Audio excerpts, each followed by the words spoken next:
మంచిది. ప్రభునందు ప్రియమైనటువంటి దేవుని బిడ్డలారా, దైవ గ్రంథంలో నుండి మనం అపోస్తుల కార్యములు అనేటువంటి పుస్తకాన్ని గురించి ధ్యానం చేస్తూ ఉన్నాము.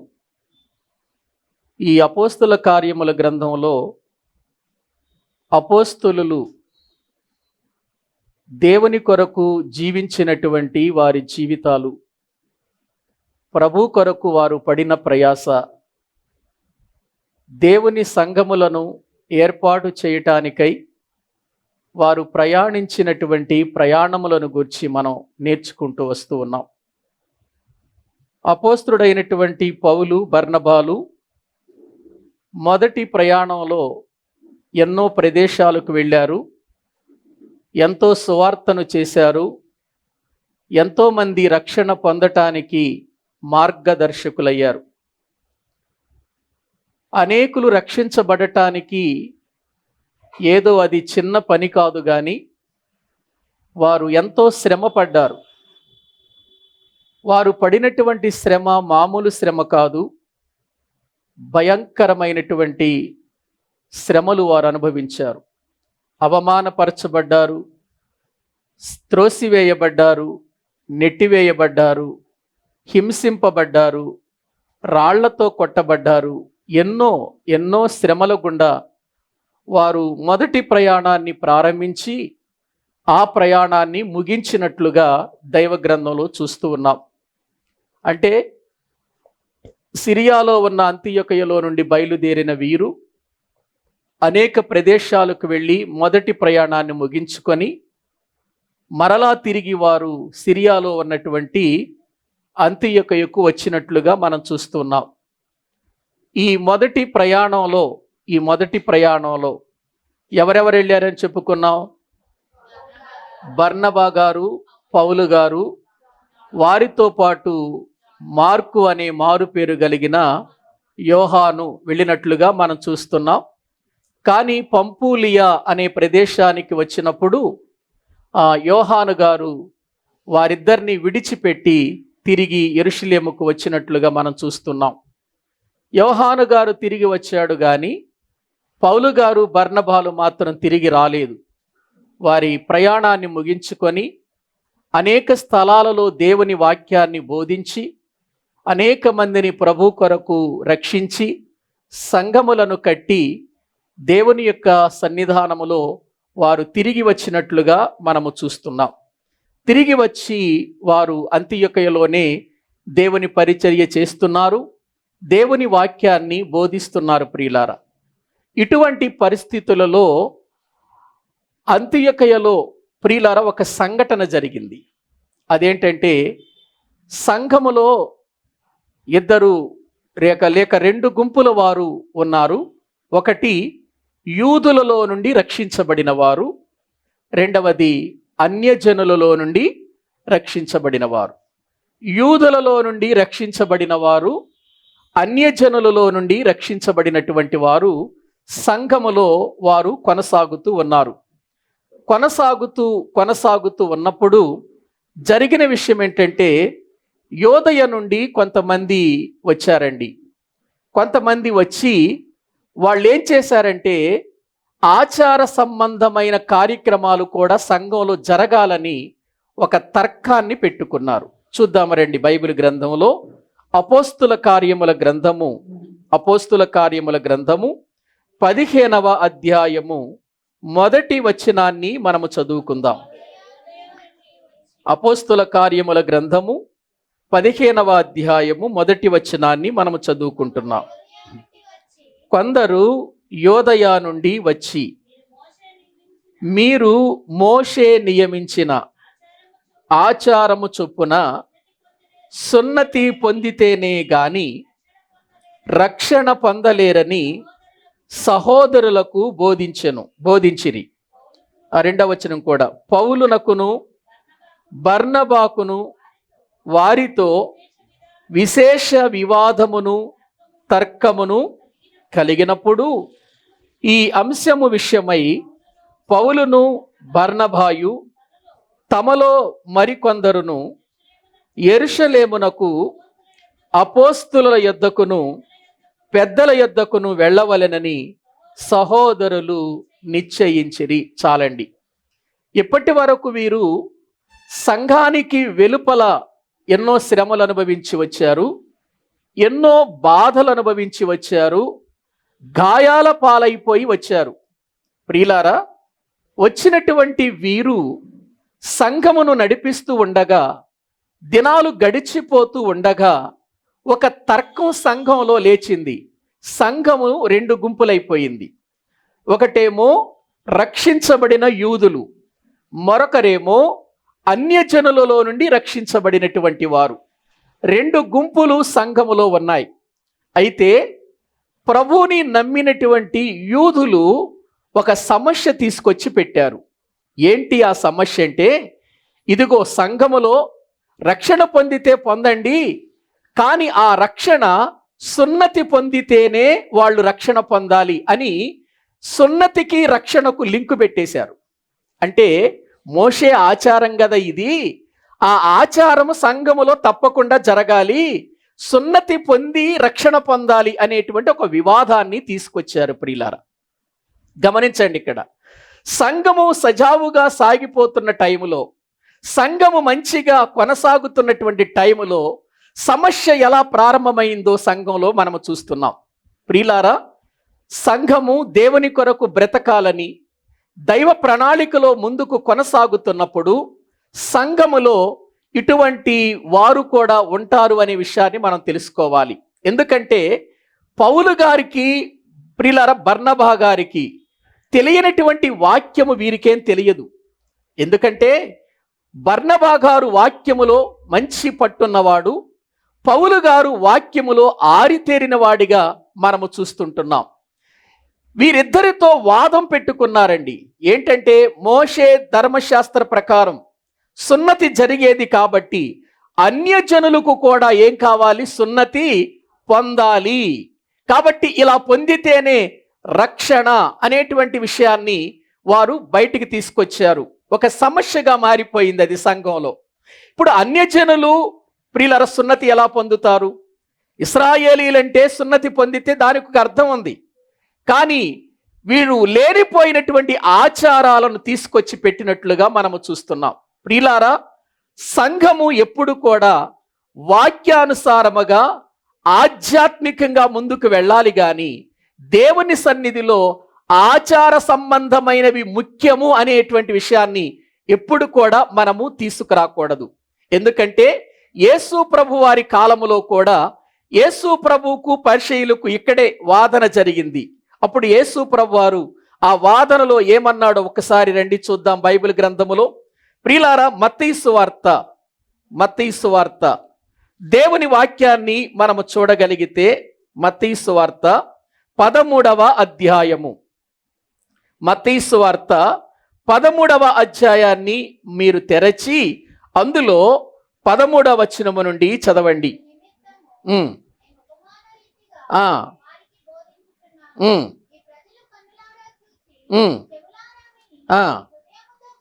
గ్రహించి మనస్సు త్రిప్పుకొని నా వలన స్వస్థత పొందకుండునట్లు వారి హృదయము క్రొవ్వినది, వారి చెవులు వినుటకు మందములైనవి, వారు తమ కన్నులు మూసుకొని ఉన్నారు, కనుక వీరు వినుట మట్టుకు విందురు గాని గ్రహింపనే గ్రహింపరు. అంటే చాలండి, ఇక్కడ ఆ విషయాలన్నీ కూడా మనం అర్థం చేసుకుంటే వీళ్ళు ఏంటంటే వినటానికి వింటున్నారు. ప్రియులారా, దేవుని మందిరానికి రావటానికి వస్తున్నారు, వారు దేవుని మాటలు వింటున్నారు, కానీ ఆ మాటలను హృదయములో పెట్టుకొని ఆ మాటల ప్రకారం బ్రతకాలి అనే ఆలోచన తొలగించుకున్నారు. ఆచారాలు తీసుకొచ్చి పెట్టేస్తున్నారు సంఘంలో. ఒకసారి మార్కు సువార్తలోని కొడద్దాం రండి. మార్కు సువార్త 7వ అధ్యాయం, వాళ్ళ ఆచారాలు ఏంటో చూద్దాం. 7వ అధ్యాయము 1వ వచనము నుండి కొన్ని మాటలు మనము చదువుకుందాం. మార్కు సువార్త 7వ అధ్యాయం 1 నుండి కొన్ని మాటలు మనము చూద్దామండి. యెరూషలేము నుండి వచ్చిన పరిసయ్యులను శాస్త్రులలో కొందరును ఆయన యొద్దకు కూడి వచ్చి ఆయన శిష్యులలో కొందరు అపవిత్రమైన చేతులతో అనగా కడగని చేతులతో భోజనము చేయుట చూచిరి. పరిసయ్యులను యూదులందరూ పెద్దల పారంపర్యాచారమును బట్టి చేతులు కడుగుకొంటేనే గాని భోజనము చేయరు, మరియు వారు సంత నుండి వచ్చినప్పుడు నీళ్లు చల్లుకుంటేనే గాని భోజనము చేయరు. ఇదియుగాక గిన్నెలను, కుండలను, ఇత్తడి పాత్రలను నీళ్లలో కడుగుట మొదలగు అనేక ఆచారములు వారు ఏం చేసేవాళ్ళండి? అనుసరించేవాళ్ళు. చదవండి. అప్పుడు పరిసయ్యులను శాస్త్రులను, నీ శిష్యులెందుకు పెద్దల పారంపర్యాచారము చొప్పున నడుచుకొనక అపవిత్రమైన చేతులతో భోజనము చేయుదురని ఆయనను అడిగిరి. అందుకాయన,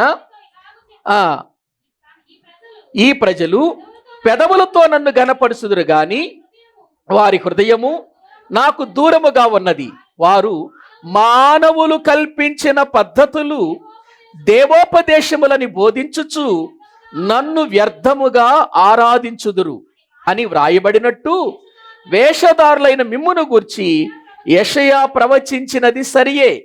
మీరు దేవుని ఆజ్ఞను విడిచిపెట్టి మనుషుల పారంపర్యాచారమును గైకొనుచున్నారు. మరియు ఆయన, మీరు మీ పారంపర్యాచారమును గైకొనుటకు దేవుని ఆజ్ఞను బొత్తిగా నిరాకరించుదురు. అంటే సంఘంలో ప్రియులారా, సమాజంలో ఇశ్రాయేలీలు లేక యూదుల యొక్క ఆచారాలు కొన్ని ఉన్నాయి. యూదుల ఆచారాలు. వీళ్ళు ఏం చేశారు అంటే ఆచారాలు బోధిస్తున్నారు తప్ప ఆధ్యాత్మికమైన విషయాలు బోధించటం మానేశారు. అటువంటి సమయములో యేసుక్రీస్తు వారు ఏమంటున్నాడంటే, ఆచారము ప్రాముఖ్యమైనది కాదు, పారంపర్యాచారము ప్రాముఖ్యమైనది కాదు, దేవుని ఆజ్ఞల ప్రకారము బ్రతకటం ప్రాముఖ్యం. కానీ మీరేం చేశారు? ఆజ్ఞను విడిచిపెట్టేశారు. పారంపర్యాచారాలను మీరు కల్పించి వాటిని మీరు సంఘాల్లో పెట్టి నన్ను వ్యర్థముగా ఆరాధించుచున్నారు అని చెబుతున్నాడు. మనుషుల పద్ధతులనే దైవోపదేశాలుగా చేసేసారట. అంటే మనుషులు సంఘంలో ఏ పద్ధతులు ఏర్పాటు చేశారు వాటిని ఏం చేశారట? దైవోపదేశములుగా మార్చేశారు. ఈనాడు సంఘాలలో అదే జరుగుతుందండి. సంఘాలలో అక్కడ అలా జరుగుతుంది కదా, ఇక్కడ ఇలా ఎందుకు జరగట్లేదు? అక్కడ వాళ్ళు అలా పాడుతున్నారు కదా, వీళ్ళు ఎందుకు పాడట్లేదు? అక్కడ వాళ్ళు అలా ఆరాధిస్తున్నారు కదా, ఇక్కడ ఎందుకు ఆరాధించట్లేదు అని మనుషులను చూచి పద్ధతులు మార్చుకున్నారు. కానీ వాక్యం ఏం చెబుతుందో ఆ విషయాలు మరిచిపోయింది నేడు కూడా క్రైస్తవ సంఘం. ప్రియులారా, ఆలోచించండి. ఒకళ్ళు చూసి ఒకళ్ళు, ఒక సంఘాన్ని చూసి మరొకరు, ఒక సంఘంలో ఎలా జరుగుతుంది, మన సంఘంలో ఒకటి ఎలా జరిగితే బాగుంటుంది కదా అనే ఆలోచనలో వెళ్ళిపోతున్నారు. కానీ అది వాక్యానుసారమా? దేవుడు చెప్పాడా? దేవుడు చెప్పిన మాటల ప్రకారం ఇది జరుగుతుందా అనేటువంటి ఆలోచన అసలు లేదండి ఈ రోజున. అందుకే సంఘాలు విడిపోతున్నాయి. సంఘాలలో ప్రజలు అక్కడ బాగుంది, ఇక్కడ బాగుంది అని అనుకుంటూ వెళ్ళిపోతున్నారు. కానీ వాక్యం మీద మనసు పెట్టి వాక్యాన్ని చదివి వాక్యములో ఎలా ఉంది, ఆరాధన అంటే ఏంటి, ఎలా ఆరాధన చెయ్యాలి, ఏ రీతిగా ప్రభుని స్తుతించాలి, ఏ రీతిగా ప్రభుని గణపరచాలనే విషయాలు మరుగున పెట్టేశారు. యేసుక్రీస్తు కాలానికి వచ్చేసరికి అటువంటి పరిస్థితులు వచ్చాయి. అందుకే సమరయ స్త్రీతో యేసు ప్రభు ఏమన్నాడో తెలుసా? మీరు మీకు తెలియని దానిని ఆరాధించువారు, మేము మాకు తెలిసిన దానిని ఆరాధిస్తున్నాం అని యేసు ప్రభు చెప్పాడు. అంటే ఏం ఆరాధించారు వీళ్ళు? ఏమండి, ఈ రోజు కూడా ఆరాధనలు అంటే ఏంటి? ప్రియులార పాటలు పాడటం, చేతులు పైకెత్తటం, ప్రియులార ఏదేదో ప్రియులార చెయ్యటం, ఇది ఆరాధన అనుకుంటున్నారండి. ప్రియులారా, హృదయం లేని వాడు ఇక్కడ పాట పాడతాడు. సరైన హృదయం ఉండదు, సరైన మనసు ఉండదు, సరైన పద్ధతి ఉండదు, పవిత్రత ఉండదు, పరిశుద్ధత ఉండదు. ఇక్కడికి వచ్చి కళ్ళు మూసుకుని 4 పాటలు పాడగానే ప్రియులారా అదేమైపోయింది చెప్పండి? ప్రజల దృష్టిలో ఆరాధన అయిపోయిందండి. గ్రహించారా? ఒక ఆరాధన అనేది ఎలా జరగాలో ఈ రోజు కూడా ప్రియులారా తెలియనటువంటి రీతిలోనే ఆరాధన చేస్తున్నారండి. తెలియని రీతిలోనే ఆరాధన చేస్తున్నారు. యేసుక్రీస్తు కాలములో కూడా అదే. మనుషులు కల్పించిన పద్ధతులు దైవోపదేశాలు అనుకున్నారు. అంటే మనుషుల పద్ధతుల్ని దేంతో పోల్చేశారు వీళ్ళు? దేవుని ఉపదేశంతో పోల్చేసి ప్రియులారా ఏదో లేచి నిలబడి చేతులు పైకెత్తి కళ్ళు మూసుకొని పాట పాడుతూ ఎగురుతూ గంతులు వేస్తుంటే ఇది ఆరాధన అనుకున్నారు ప్రియులారా, ఆరాధన అనుకున్నారు. ప్రియులారా, అదే ఆరాధనలు ఈనాడు జరిగిపోతున్నాయి. పాట పాడేవాడు ఎలా ఉన్నాడా? పాట పాడేవాడు మారు మనసు పొందిన వాడేనా? రక్షించబడిన వాడేనా? ప్రభు కొరకు బ్రతుకుతున్న వాడేనా? హృదయములో పరిశుద్ధత కలిగిన వాడేనా? ఇవేం అవసరం లేదండి, ఇవేం అవసరం లేదు. ఒక సినీ యాక్టర్ వచ్చి స్టేజి మీద ప్రియులారా పాట పాడుతుంటే క్రిందన్న వాళ్ళంతా కూడా ఏం చేస్తూ ఉంటారండి? ఎగురుతూ ఉంటారు.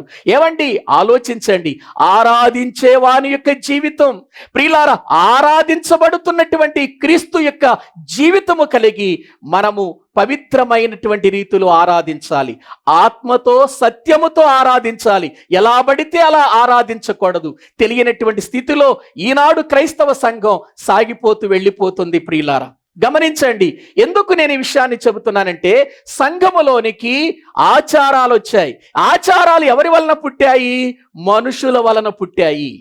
ఆచారాలు మనుషుల వలన పుట్టాయి గాని దేవుని వలన పుట్టినవి కాదు. దేవుని వలన ఆజ్ఞ పుట్టింది, మనిషి వలన ఆచారం పుట్టింది. దేవుని వలన ఆజ్ఞ పుట్టింది. ప్రియులారా ఎలా బ్రతకాలో, ఎలా జీవించాలో, ఎలా ఆధ్యాత్మికంగా ప్రభు కొరకు ఉండాలో తెలియాలి. అది దేవుని నుండి పుట్టినది. అంతేగాని మనుషుల వలన పెట్టిన కార్యక్రమాలు, మనుషులు ప్రియులార పద్ధతులు తీసుకొచ్చి దేవుని సంఘములో పెట్టి అవి ఏదో ప్రియులార దేవుని వాక్యానికి దీనికి అంటకట్టకూడదు. ఎందుకంటే వాక్యములో లేనిది ఏది చేసినా అది పాపమే అవుతుంది. వాక్యానికి వ్యతిరేకంగా ఏది చేసినా అది ఆరాధన కాదు. అందుకే ఈ ప్రజలు నన్ను ఆరాధిస్తున్నారు కానీ ఈ ఆరాధన వ్యర్థమైపోతుందన్నాడు. చూసారా, వ్యర్థముగా నన్ను ఆరాధిస్తున్నారు. వ్యర్థమైపోయే ఆరాధన. హృదయములో క్రీస్తు లేకుండా, పరిశుద్ధత లేకుండా, పవిత్రత లేకుండా, వాక్యానుసారమైన జీవితం లేకుండా మనము ఎన్ని చేసినా కూడా దేవుడు దానిని అంగీకరించడనే విషయాన్ని మీకు తెలియచేస్తున్నాను. ఇక్కడ అదే జరుగుతుందండి. పౌలు గారు, ప్రియులారా బర్నబా గారు ఇంత దూర ప్రయాణము చేసి 2 సంవత్సరాలు వారు ఎంతో కష్టపడి 12 నుండి 1500 కిలోమీటర్ల దూరం ప్రయాణం చేసి వారు దేవుని వాక్యాన్ని ప్రకటించి సంఘాలు కట్టి వచ్చినటువంటి వీళ్ళతో తర్కం పెట్టుకున్నారు. చూడండి, వీళ్ళతో తర్కం పెట్టుకున్నారు. ఏమని? మోషే ఆచార ప్రకారం, మోషే నియమించినటువంటి విధానములో రక్షణ పొందినా సరే వాళ్ళకు సున్నతి జరగాలి. ప్రియులారా గొప్ప వివాదం జరిగింది, అక్కడ తర్కం జరిగింది. ప్రియులారా చాలా తర్కం జరిగింది. వీళ్ళేమో అది కాదు, ఇలా బ్రతకాలి అని తర్కము జరిగినప్పుడు ప్రియులారా అప్పుడు సహోదరులు, అక్కడ ఉన్నటువంటి ప్రియులారా దేవుని సంఘం పెద్దలు అందరూ కూడా ఒక నిర్ణయానికి వచ్చారు. అయ్యా, మనం ఇక్కడ మాట్లాడుకోవటం మంచిది కాదు. మరి యెరూషలేములో మనకు హెడ్ ఆఫీస్ ఉంది కదా, మరి అక్కడ అపోస్తులు ఉన్నారు, పెద్దలు కూడా అక్కడ ఉన్నారు కదా, అక్కడికి వెళ్ళి వాళ్ళేం చెబుతారో ఒక్కసారి వెళ్ళొస్తే బాగుంటది అని ఇప్పుడు పౌలు గారిని, బర్నబా గారిని కొంతమందిని ప్రియులారా కలిసి ఎక్కడికి వచ్చేసారంటే యెరూషలేముకు వస్తున్నారు. వాళ్ళు యెరూషలేముకు వస్తున్నారు. చూడండి ఒకసారి 2వ వచనాన్ని చదవండి.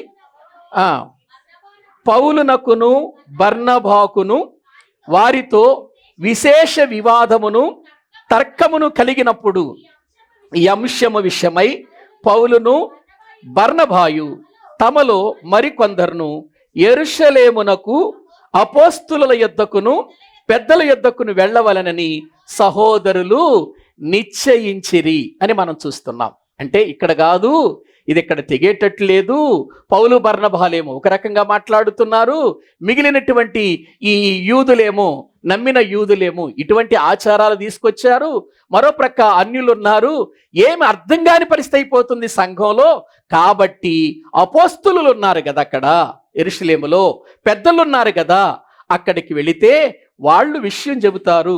ఈ అంశాన్ని గురించి మనకి ఏం చెబుతారో దాని ప్రకారం నడుచుకుందామనే ఉద్దేశంతో ఇప్పుడు వీళ్ళు యెరూషలేమునకు వెళుతూ ఉన్నారండి. ఎవరెవరు? పౌలు, బర్నబా. ప్రియులారా ఇదిగో అక్కడికి వెళుతున్నట్లుగా మనం చూస్తున్నాం. ఎక్కడి నుంచి ఎక్కడికి వెళుతున్నారు? అంతియొకయ నుండి ఆ యెరూషలేమునకు వెళుతున్నారు. ఎందుకంటే యెరూషలేములోని అపోస్తులు ఉన్నారు, యెరూషలేములోని అక్కడ పెద్దలు ఉన్నారు, పెద్దలుగా నియమించబడిన యాకోబు గారు, ప్రియులారా, వీళ్ళంతా అక్కడే ఉన్నారు. కాబట్టి అక్కడికి వెళితే బాగుంటుందని ఇప్పుడు వీళ్ళు వెళుతున్నారండి. ఇప్పుడు పౌలు గారు, బర్నబా గారు ఆలోచన ఏంటంటే, ఎటు యెరూషలేం ప్రయాణమై వెళుతున్నాం కదా, వెళుతూ వెళుతూ ఎక్కడెక్కి అక్కడ దిగితే బాగాదు, మధ్యలో మనము దేవుడు చేసిన కార్యాలను వివరించుకుంటూ వెళదాం అనుకుంటున్నారు. చూసారా వాళ్ళు? ఏం ఆలోచన అండి వాళ్ళది. సమయాన్ని ఏం చేస్తున్నారండి వాళ్ళు? ఎక్కడ కూడా వ్యర్థం చేసుకోవటం లేదండి. ఇప్పుడు వాళ్ళు ఏం చేశారంటే, ఫినేకే సమరయ ప్రాంతాల మీదుగా మనము యెరూషలేము వెళదాం, ఎందుకంటే మధ్య మధ్యలో మన సహోదరులు ఉన్నారు, వారిని కలుసుకుందాం, వారితో మనము జరిగిన విషయాలన్నీ చెబుదాం, దాని వలన వారు బలపడతారు, వాక్యములో స్థిరపడతారు అని అనుకుంటూ వాళ్ళు మధ్యలో సంచారం చేస్తూ యెరూషలేమునకు డైరెక్ట్గా వెళ్ళిపోకుండా మధ్యలో ఉన్న సహోదరులను కలుసుకొని, ఆ సహోదరులకు వాళ్ళు మొదటి ప్రయాణంలో ఎటువంటి కార్యాలు జరిగాయో, ఎటువంటి రీతిగా దేవుడి కార్యాలు చేశాడో, వారికి ఎలా తోడుగా ఉన్నాడో, శ్రమలు వచ్చినప్పుడు, కష్టాలు వచ్చినప్పుడు, రాళ్లతో కొట్టబడినప్పుడు వాళ్ళు ఎటువంటి పరిస్థితుల్లో దేవుడు మమ్మల్ని కాపాడాడు అనే విషయాలు వారికి తెలియచేస్తూ వెళుతున్నారు. చూడండి మూడవ వచనం.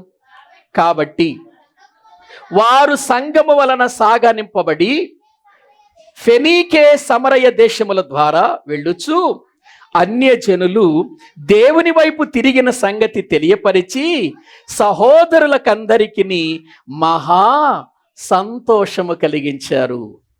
ఏవండి, వారు యెరూషలేమునకు డైరెక్ట్గా వెళ్ళిపోవచ్చండి, డైరెక్ట్గా వెళ్ళిపోవచ్చు అంతియొకయ నుండి. కానీ వాళ్ళు ఏం చేస్తున్నారు? వారు మరొక ప్రాంతాన్ని ఎంచుకున్నారు. ఎక్కడైతే సహోదరులు ఉన్నారు, ఎక్కడైతే రక్షించబడిన వారు ఉన్నారు, వారందరినీ కలుసుకుందాం ఎక్కడ ఉన్నారో అని వాళ్ళు అక్కడికి వెళ్ళి ఆ సహోదరులను కలుసుకొని, ప్రియులారా, వాళ్ళకి ఏం చెప్పారంటే, మీకు ఒక విషయం తెలుసా, మేము మొదటిసారి సువార్త ప్రయాణం చేశాం, ఆ ప్రయాణంలో ఎన్నో శ్రమలు వచ్చాయి, కష్టాలు వచ్చాయి, కానీ దేవుడు మాకు తోడయ్యుండి ఎన్ని గొప్ప కార్యాలు చేశాడంటే, కేవలము యూదులే కాకుండా అన్యజనులు కూడా రక్షణలోనికి వచ్చారు, అన్యజనులు కూడా రక్షణలోకి వచ్చారు, అక్కడ అనేకులు రక్షించబడి సంఘాలుగా కూడుకొని ఆరాధన చేస్తున్నారు అని సహోదరులకు చెబుతూ ఉంటే, ఈ ఫెనేకే సమరయ ఈ ప్రాంతాలలో ఉన్న వారందరూ కూడా బహుగా ఏం చేస్తున్నారు చెప్పండి? ఆనందపడిపోతున్నారు. ఏంటి? అన్యజనులు కూడా రక్షణ పొందుతున్నారా? అన్యజనులు కూడా ప్రభు యొద్దకు వస్తున్నారా? అన్యజనులు కూడా వారి హృదయాలు ప్రభువుకి ఇచ్చారా? అబ్బా, ఎంత ఆనందం అని సంతోషపడిపోతున్నారండి, సంతోషపడుతున్నారు. ప్రియులారా, ఆలోచించాలి. నిజంగా వాళ్ళకి సంతోషం ఏంటంటే, సంఘము వృద్ధి చెందుతుంది, అన్యులు కూడా రక్షణలోనికి వస్తున్నారు. ఇది ఆనందం అండి. రక్షణ పొందటమే ఆనందం. ఇంకా ఏదో ప్రియులారా పొందటం ఆనందం కాదు. కొంతమంది జీవితాల్లో రోగాల నుండి బాగుపడితే ఆనందపడతారు, మంచిదే, కాదని నేను అనను. ప్రియులారా, ఏదైనా అనారోగ్య పరిస్థితిలో స్వస్థత పొందితే బాగుపడతారు, కాదని నేను అనను. వీటన్నిటికంటే కూడా ప్రాముఖ్యమైనది, విలువైనది, అసలైనది, వాస్తవమైనది, దేవుని యొద్దకు తీసుకొని వెళ్ళేది ఏంటో తెలుసా? రక్షణ. చాలా మంది స్వస్థత పొంది వెళ్ళిపోతూ ఉంటారు, మందిరానికి వచ్చి ప్రార్థన చేసుకొని వెళ్ళిపోతూ ఉంటారు, దేవుడి కార్యం చేశాడని. కానీ మారు మనసు మాత్రం పొందరు, రక్షణ పొందరు. అది ఆనందకరమైన జీవితం మాత్రం కాదు, అది సంతోషకరమైన వార్త కూడా కాదండి. కాబట్టి ఎప్పుడు మనం ఆనందించాలి అనంటే, పరలోకపు దేవుడు ఎప్పుడు ఆనందిస్తాడో మనం కూడా అప్పుడే ఆనందించాలి. పరలోకమందున్న దేవుడు ఎప్పుడు ఆనందిస్తాడు? నీకు శ్రమలు వచ్చినప్పుడు ఆయన ఆనందించడు, నీకు బాధ కలిగినప్పుడు ఆనందించడు. ఆయన ఎప్పుడు ఆనందిస్తాడో తెలుసా? ఒక పాపి తన పాపము విషయమై పశ్చాత్తాపపడి మారు మనసు పొంది రక్షణలోనికి వచ్చినప్పుడు పరలోకమందు దూతలతో కూడా దేవుడు ఏం చేస్తాడు చెప్పండి? ఆనందపడిపోతాడు. అది దేవునికి సంతోషకరమైనటువంటి దినం. నువ్వు ప్రియులారా, ఈ లోకములో రండి, మనిషికి రోగాలు వస్తూ ఉంటాయి, పోతా ఉంటాయండి, మనిషికి కష్టాలు వస్తూ ఉంటాయి, పోతా ఉంటాయండి. ఈ లోకములో ప్రియులారా, మనిషి జీవితంలో సమస్యలు వస్తానే ఉంటాయి, పోతా ఉంటాయండి. ఇది మనిషికి దేవునికి కావలసింది కాదు. ఇది దేవునికి కావలసింది కాదు.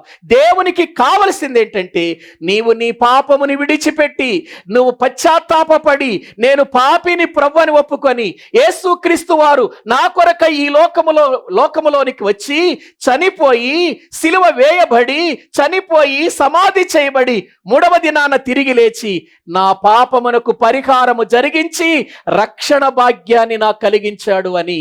ప్రియులారా, నువ్వు ప్రభు యొద్దకు వచ్చి రక్షణ పొందినప్పుడే పరలోకమందున్న దేవుడు ఏం చేస్తాడు చెప్పండి? ఆనందపడతాడు. నువ్వు రక్షణ పొందకుండా ఎన్ని సంవత్సరాల నుండి దేవుని సన్నిధికి వచ్చినా దేవుడు ఆనందపడడు. కానీ నువ్వు రక్షణ పొందినప్పుడు దేవునికి ఉన్న సంతోషం ఎటువంటిదంటే, దూతలారా రండి మనమందరము దేవుని యొక్క సన్నిధానములో ఆనందిద్దామని ప్రియులారా ఆయన సన్నిధికి దూతలను పిలిచి ప్రభు ఆనందిస్తాడట, ప్రభు సంతోషిస్తాడట. ఒక పాపి నా వైపుకు తిరిగి వచ్చాడు, సాతాను బంధకాల నుంచి బయటకు వచ్చాడు, సాతాను అధికారములో నుండి తిరిగి నా దగ్గరకు వచ్చాడు. నా కుమారుడు నా కుమార్తె తిరిగి నా దగ్గరకు వచ్చింది, నా బిడ్డలు తిరిగి నా దగ్గరకు వచ్చారు, తప్పిపోయిన గొర్రెలుగా ఉన్న వీళ్ళు మళ్ళీ తిరిగి నా దగ్గరకు వచ్చారని దేవుడు ఆనందపడే సంతోషకరమైన దినం ఏదైనా ఉందంటే ఒక వ్యక్తి తన పాపముల నుండి విడిపించబడి రక్షించబడినప్పుడే. ప్రియ సహోదరి, ప్రియ సహోదరుడా, రక్షించబడ్డావా? నీకోసం ఆయన దినమెల్లా చేతులు చాపుతున్నాడు. నీకోసం విమోచించబడి ప్రియులారా నీకు విమోచన కలిగించాలని ఆయన ప్రేమను నీ ఎడల చూపిస్తున్నాడు. ఎంతకాలం ఆయన చేతులకు దూరంగా ఉంటావు? ఎంతకాలం ఆయన కౌగిలికి దూరంగా ఉంటావు? ఎంతకాలం ఆయన ప్రేమకు దూరంగా ఉంటావు? ఎంతకాలము ఆయన యొక్క పిలుపుకు దూరంగా ఉంటావు? నిన్ను పిలుస్తున్నాడు ఆయన. నీ ఎడల ప్రేమ కలిగిన వాడయ్యున్నాడు, జాలి కలిగిన వాడయ్యున్నాడు. నిన్ను అనేక సమయాలలో మరణం నుండి ఎందుకు తప్పించాడంటే, శ్రమల నుండి ఎందుకు తప్పించాడంటే, కష్టాల నుండి ఎందుకు తప్పించాడంటే, నువ్వు తన కుమార్తెగా తన కుమారునిగా నీవు పాపముని విడిచిపెట్టి రక్షించబడతావని ఆయన నిన్ను తప్పించాడు. రక్షణ పొంది నీవు దేవునిలో సాగిపోతుంటే ఆయనకుండే ఆనందం అంతా ఇంత కాదు. అదే ఆనందం సంఘానికి కూడా ఉండాలి. ఎప్పుడు ఆనందం ఉండాలి మనకి? ఒక వ్యక్తి రక్షించబడినప్పుడు, అన్యజనులు రక్షణ పొందారు అనే వార్త వినగానే ప్రియులారా అక్కడ ఉన్నటువంటి సహోదరులందరూ కూడా ఏం చేయబడ్డారు చెప్పండి? ఆనందించినట్లుగా మనము చూస్తుంటున్నాం. ఇక వాళ్ళు యెరూషలేమునకు వెళ్ళారండి. యెరూషలేమునకు వెళ్ళారు. యెరూషలేములో పెద్దలు ఉన్నారు, పేతురు గారు, యాకోబు గారు, వీళ్ళంతా అక్కడే పెద్దలుగా వాళ్ళు ఉన్నారు. ప్రియులారా వీళ్ళు వెళ్ళగానే యెరూషలేములో వీళ్ళని చేర్చుకున్నారు. ఏంటయ్యా, అంతియొకయ నుండి వచ్చారు, దేని మీద వచ్చారు, ఏ పని నిమిత్తం వచ్చారు? అందరూ కూడా వారిని అడుగుతున్నారు. అప్పుడు పౌలు బర్నబాలు ఏం చేశారు అనంటే, మేము మొదటిగా ఇలా ప్రయాణం చేశాం, అంతియొకయ నుండి మేము బయలుదేరి సలామీ గుండా కుప్ప గుండా మేము ప్రయాణం చేసి పాపు అనే ప్రాంతానికి ఇలా కొన్ని ప్రాంతాలకు వెళ్ళిపోయాము. లుస్త్రలో మాకు ఇలా జరిగింది. మేము ఆ తర్వాత మళ్ళీ వెనక్కి తిరిగి రాలేదు. ఎన్ని శ్రమలు వచ్చినా కూడా మేము ముందుకే వెళ్ళాం. దెర్బే వరకు వెళ్ళాం, అక్కడ నుంచి అత్తలియకు వచ్చాం, అక్కడ ఓడ ఎక్కి అంతియొకయకు వచ్చాం. మొదటి ప్రయాణం చాలా సజావుగా జరిగింది. ఎన్ని శ్రమలు వచ్చినా కూడా మేము అనుభవించాం, ప్రభు కొరకు నిలిచాం, అనేక ఆత్మలను సంపాదించాం, సంఘములను కట్టొచ్చాం అని చెప్పారండి. అపోస్తలులు ఎప్పుడైతే ఈ మాట విన్నారో అన్యజనులు రక్షించబడ్డారా? నిజంగా ఎంత గొప్ప విషయం! నిజంగా వాళ్ళందరిలో ఎక్కువగా సంతోషపడేది ఎవరంటే పేతురు గారేనండి. ఎందుకంటే మొట్టమొదటిగా అన్యులను ప్రభు యొద్దకు నడిపించటానికి కంకణం కట్టుకొని ముందుకు వెళ్ళి దర్శనం పొంది సువార్త ప్రకటించి దేవుని కార్యాలను చూపించింది ఎవరు చెప్పండి? పేతురు గారే కదా. అన్యుల దగ్గరకు మొట్టమొదటిగా సువార్తను ప్రారంభించింది. ఆ మాట వినేసరికి గుండెల్లో ఆనందం, ప్రియులార హృదయంలో ఆనందం పొంగిపోతుంది. ప్రియులారు అక్కడికి వెళ్ళారు. అక్కడికి వెళ్ళిన తర్వాత వీళ్ళు ఇలా వివరించిన తర్వాత పరిసయ్యులు లేచారండి. నమ్మినటువంటి పరిసయ్యులలో నుంచి కొంతమంది యూదులు లేచి, అయ్యా వాళ్ళు చెప్పే మాటల తర్వాత కానీ మేము చెప్పే మాట వినండి. మేము ఎందుకు వచ్చామంటే ధర్మశాస్త్ర ప్రకారం మోషే ఆచారాన్ని సంఘంలో నుండి తీసేశారు, సున్నతి పొందాలి, రక్షణ పొందిన ప్రతి ఒక్కడు కూడా సున్నతి పొందాలి, దీన్ని వీళ్ళు తీసేశారు కాబట్టి అది తీసివేయటం మంచిది కాదు కదా అనంటే ఇప్పుడు పేతురు గారితో పెద్దలతో కూడా తర్కం జరిగింది వీళ్ళకి. చూడండి ఒకసారి ఆ మాటలు బైబిల్ గ్రంథంలో ప్రియులారా మనము చూస్తే 5వ వచనం చదవండి.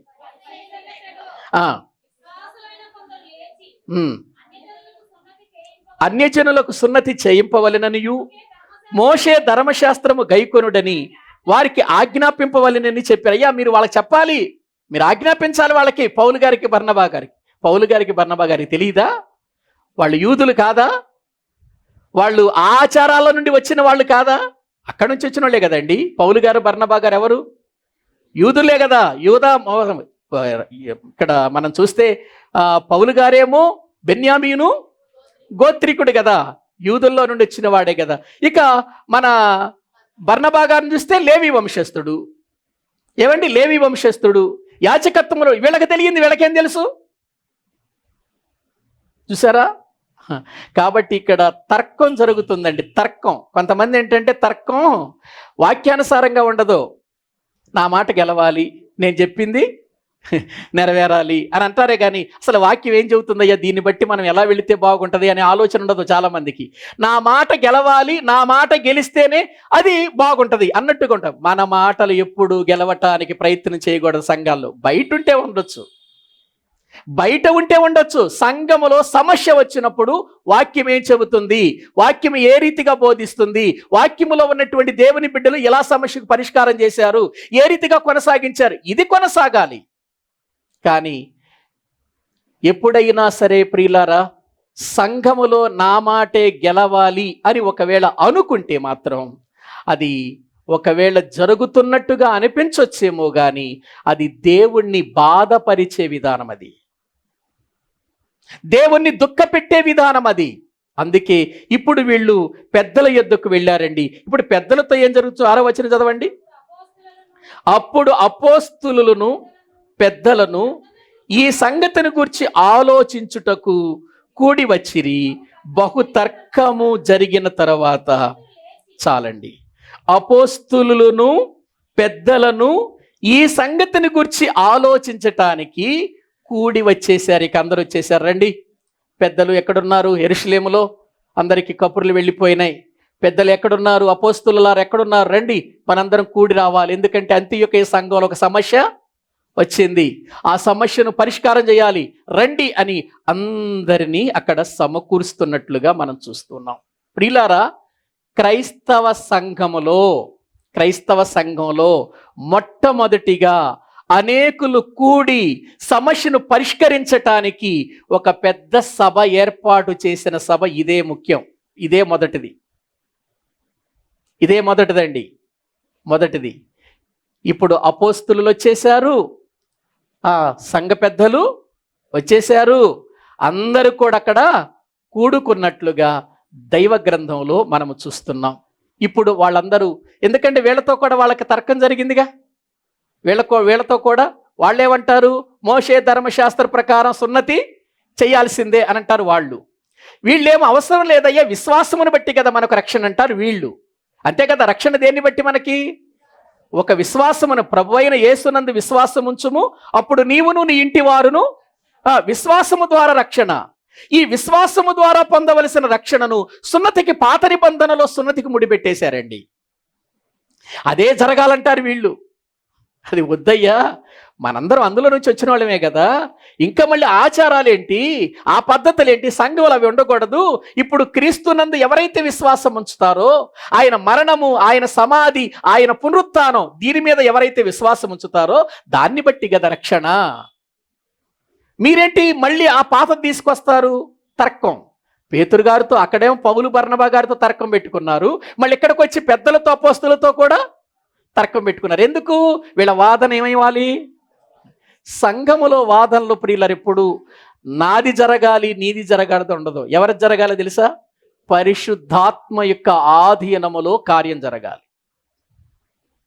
ఇది క్రైస్తవ సంఘాలు నేర్చుకోవాలి.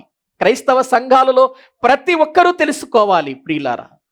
ఎందుకంటే బైబిల్ గ్రంథంలో కొన్ని సమస్యలు వచ్చినప్పుడు కొరింథీ సంఘంలో వాళ్ళు ఏం చేశారంటే బయట వాళ్ళని తీసుకొచ్చి కూర్చోబెట్టారు సంఘంలో సమస్య విషయంలో. అప్పుడు ప్రియులారా, పౌలు గారు వాళ్ళకు ఉత్తరం రాస్తే ఏమన్నాడో చూడండి ఒకసారి. దేవుని వాక్యములో మనము చూస్తే కొరింథీయులకు రాసిన మొదటి పత్రిక 6వ అధ్యాయము మొదటి నుండి చదవండి. 6వ అధ్యాయము మొదటి నుండి. కొరింథీయులకు రాసిన మొదటి పత్రిక 6:1. మీలో ఒకనికి మరియొకని మీద వ్యాజ్యం ఉన్నప్పుడు వాడు పరిశుద్ధుల ఎదుట కాక అనీతిమంతుల ఎదుట వ్యాజ్యమాడుటకు ఎందుకు తెగిస్తున్నారు మీరు? సంఘములో ఎవరైనా వ్యాజ్యము ఒకరి మీద ఒకరికి వచ్చినప్పుడు సంఘంలో కూర్చోబెట్టి పరిశుద్ధుల ఎదుటే అదేం కావాలి? సమస్య పరిష్కారం కావాలి. కానీ అనీతిమంతులు తీసుకొచ్చారేంటి మీరు? చదవండి కింద. పరిశుద్ధులు లోకమునకు తీర్పు తీర్చుదరని మీరు ఎరుగరా? మీ వలన లోకమునకు తీర్పు జరగవలసి ఉండగా మిక్కిలి అల్పమైన సంగతులను గూర్చి తీర్పు తీర్చుటకు మీకు యోగ్యత లేదా?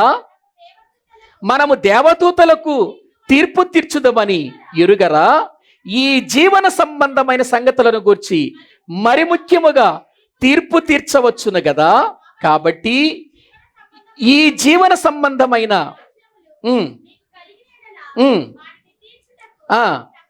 సంఘములో తృణీకరింపబడిన వారిని కూర్చుండబెట్టుదరా మీకు సిగ్గు రావాలనని చెప్పుచున్నాను. ఏమి? తన సహోదరుల మధ్యను వ్యాజ్యము తీర్చగల బుద్ధిమంతుడు మీలో ఒకడైనా లేడా? బయట వాళ్ళని తీసుకొచ్చి కూర్చోబెట్టారేంటి?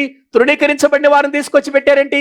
ఇదిగో సంఘానికి పరిచయం లేనటువంటి వారిని తీసుకొచ్చి కూర్చోబెట్టారేంటి సంఘ సమస్యకు? మీరెవరో అసలు మీకు అర్థమైందా? మీరు దేవదూతలకే తీర్పుది. మీరెవరో మీకు అర్థమైందా?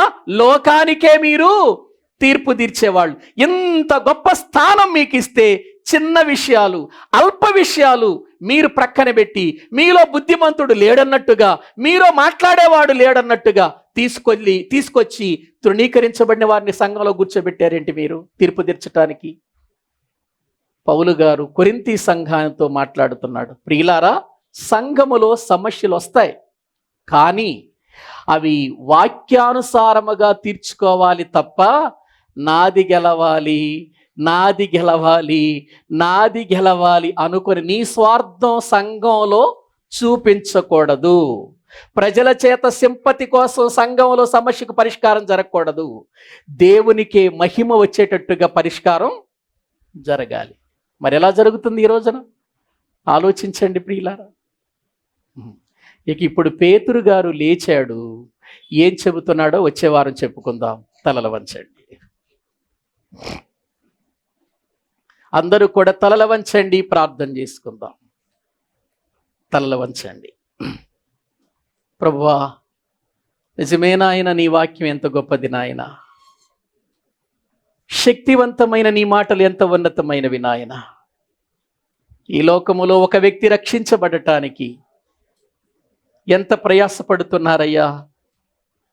ఒక ప్రక్క యూదులు రక్షించబడాలి, మరో ప్రక్క అన్యులు రక్షించబడాలి. రక్షణ అనేది క్రీస్తు ద్వారా, విశ్వాసము ద్వారా జరుగుతుంది అనే విషయాన్ని మరిచిపోయి ఆచారాలు తీసుకొచ్చి ఆచారాలే జరగాలి అని పట్టుబడుతున్నామేమో. అటువంటి ఆచార సంబంధమైన క్రైస్తవులుగా, నామకార్థులుగా బ్రతుకుతున్నామేమో. ఆచారాలు వద్దు నాయనా, ఆధ్యాత్మికమైన జీవితం నాకు పెట్టండి నాయన. నాయనా, మీ సన్నిధిలో వాక్యానుసారంగా ప్రభువా నాయన ప్రతి విషయం జరగటానికి కృప చూపండి. ఎక్కడైనా నా జీవితంలో నాయన నేను తొందరపడుతున్నానేమో, ఎక్కడైనా నా స్వార్థం కోసం మాట్లాడుతున్నానేమో నాయన, ఎక్కడైనా నీకు రావలసిన మహిమ నేను దొంగిలిస్తున్నానేమో నాయన, నన్ను క్షమించండి నాయన. ప్రతి విషయములో నీ మాటకు లోబడతానయ్యా, నీ వాక్యానికి లోబడతానయ్యా. నీ సన్నిధిలో నా జీవితాన్ని అప్పగించి బ్రతుకుతానయ్యా. దేవునికి మళ్ళా మనం అప్పగించుకొని ప్రభు సన్నిధిలో ముందుకు వెళదాం. ప్రార్థన చేసుకుందాం. పరిశుద్ధుడవైన తండ్రి, ప్రేమ కలిగిన ప్రభువా, మీ కొందనాలు. నీ మహాప్రేమను బట్టి, నీ ఉన్నతమైన కృపను బట్టి మరొకసారి మీ సన్నిధానములో ఈ రీతిగా చేరి నిన్ను స్తుతించే భాగ్యాన్ని కలిగించారు. పౌలు, బర్నబాలు ఎంతగా ప్రయాసపడుతున్నారు నాయన. నాయన, సత్యము ప్రజల మధ్యకు వెళ్ళాలని, సత్యము ప్రజలలోనికి వెళ్ళాలని, అసత్యాన్ని విడిచిపెట్టాలని వారెంతగా ప్రయాసపడుతున్నారు. అటువంటి సత్యం కొరకై పోరాడే వారిగా మమ్మల్ని చేయండి, బలపరచండి నాయన. ఈ సమయమందు నాయన మేమందరము కూడా నీ మాటలు విన్నాము తండ్రి. ప్రభు బల యొద్దకు వస్తున్నాం. మా స్థితి ఎలాగుంది, మా జీవితం ఎలాగుంది జాగ్రత్త పరుచుకొని ప్రభు రక్తమాంసాల్లో పాలు పంపులు పొందేవారిగా మమ్మల్ని చేయండి. ప్రభు శరీరమును బట్టి రక్తమును బట్టి మీకు స్తుతులు స్తోత్రములు చెల్లిస్తూ ఈ స్తుతి ఆరాధన మా ప్రభు అయిన క్రీస్తు పేరట మాకు మేముగా మీకు సమర్పించుకుంటున్నాము తండ్రి. ఆమేన్. మన తండ్రి అయిన దేవుని ప్రేమ, ఆయన కుమారుడైన యేసుక్రీస్తు వారి యొక్క కృప, పరిశుద్ధాత్మ నిత్య సహాయము సన్నిధి కూడిన మనకును సకల పరిశుద్ధులకు సదాకాలము తోడయుండి నడిపించునుగాక. ఆమేన్. అందరికీ వందనాలు.